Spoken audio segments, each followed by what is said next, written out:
Today what we're going to be doing is we're going to be making an owl project out of clay. So you will have two options today of if you're going to do the owl or the fairy house project. I'm going to show you the owl right now, and we'll watch the fairy house one in a different video. So the first thing we're going to do for the owl is we're going to roll a ball between our hands.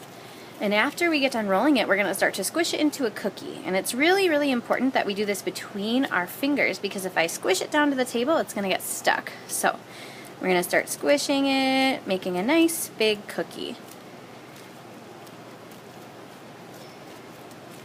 If you get any cracklies around the outside, like I'm starting to get right here, you can add just a little tiny bit of water to your clay. That'll help to get rid of those.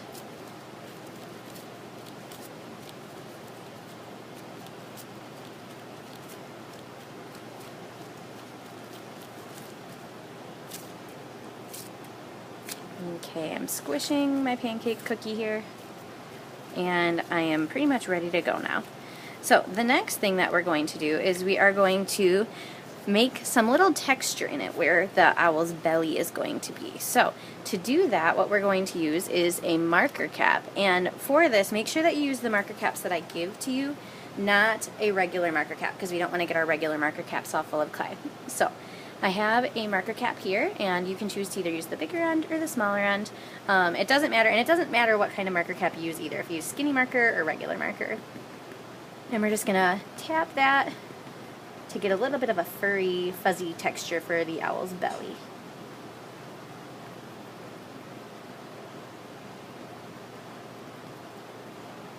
Once you have about that much textured, what we're going to do is we're going to start to fold in the sides. So I'm going to take this edge of the circle, and we're going to fold it right in on top. And I smooth it out just a little bit there. And we're going to do the same thing on the other side.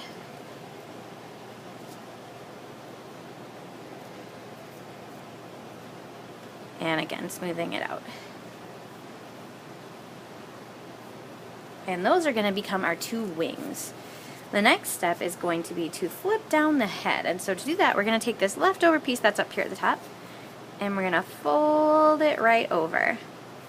That's going to kind of make our two little ears and our front of our owl's face.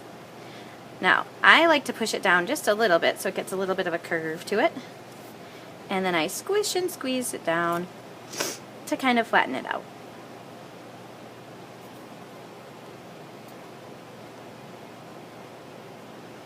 Again, I'm kind of smoothing it out.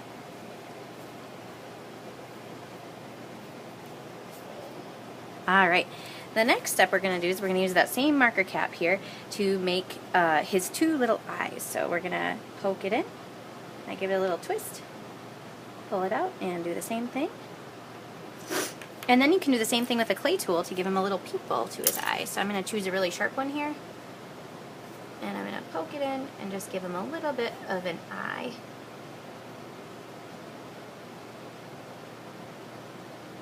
Alright, looking pretty good. Now, the next thing we're going to do is we're going to add a little nose. So we're going to make a letter V that's pointing down, so it looks like a little beak. Sometimes people also like to sculpt the beak. It's up to you, whatever you decide, but I like this version.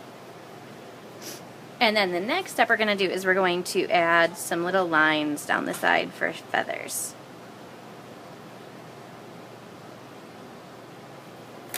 Now, when your owl gets done, it will be really bright and colorful, and you will be able to use all the different glazes to make it as colorful as you want it to be. So sometimes people like to do them brown, and sometimes people like to do them bright colors like red and green and blue. It's up to you to decide. So that is the owl project. So remember, you have to make a choice today. Are you going to make an owl, or are you going to make a house?